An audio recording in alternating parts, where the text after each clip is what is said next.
वो विष्णु, वो नारायण। हिरण्यकश्यप ने जब ये कहा तो प्रहलाद कहने लगा, व्यामं सर्वभूतानां, पिताश्री मेरे भगवान सर्वत्र हैं, मेरे परमात्मा यहाँ वहाँ जहाँ तहाँ, छत में, दीवार में, और दीवार नहीं इस खंभे में मेरे भगवान समाये हैं, खंभे में मेरे भगवान, घर में मेरे भगवान। जैसे ही बालक ने कहा खंभे में, हिरण्यकश्यप कहने लगा, इतना विश्वास है तो बुला ले खंभे से तेरे भगवान को, तेरी गर्दन बचाने के लिए तेरे साथ साथ तेरे भगवान की गर्दन भी उड़ा दूंगा। जैसे हिरण्यकश्यप ने तलवार उछाली प्रहलाद को मारने के लिए, खंभा फाड़ करके भगवान विष्णु प्रकट हो गए। भगवान नरसिंह हो गए हैं। वो नरसिंह भगवान की बोले, नरसिंह भगवान की, भगवान की,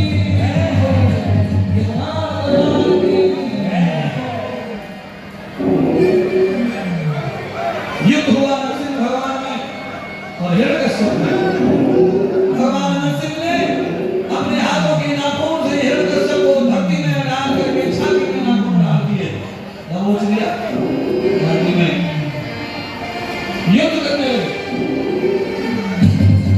नरसिंह भगवान ने कहा, अरे मोर, मैं न रात हूँ न दिन हूँ, न मैं नर हूँ न नारी हूँ, न मैं दिन हूँ न रात हूँ, न मैं सुबह हूँ न शाम हूँ, न अस्त्र हूँ न शस्त्र हूँ, मैं तेरा पाल हूँ।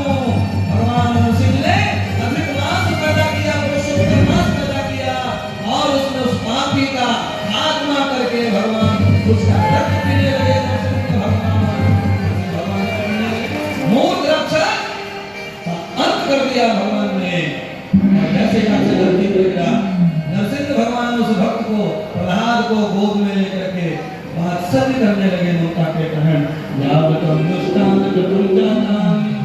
नरसिंह भगवान ने बालक को गोद में ले लिया, गोद में बिठाकर बालक को छूने लगे और प्रेम गीता को सुनाने लगे। नरसिंह गीता का ज्ञान प्रहलाद को दिया।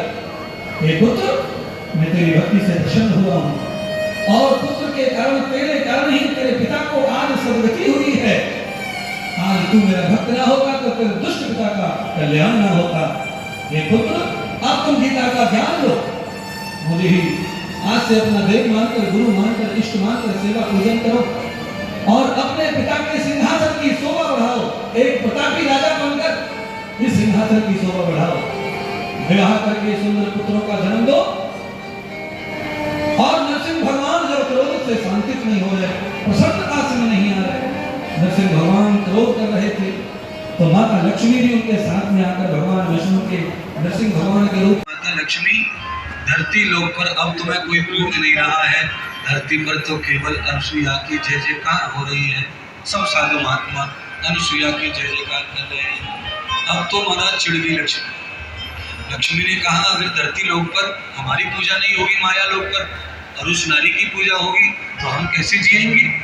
तत्काल फोन उठाया, हे माता, धरती लोक पर ऐसी ऐसी पतिव्रता सतवंती नारी है कि उनका प्रसाद खाकर अब तो जीवा में ऐसा रस भर गया है कि अब तो वैकुंठ का 56 भोग भी खाने की इच्छा नहीं हो रही।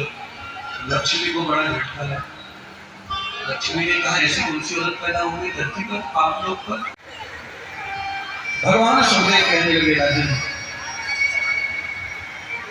नारद अनसुईया के अंदर नर्मदा माता देख रहे हैं, और अनसुईया नारद के अंदर परमात्मा देख रही हैं।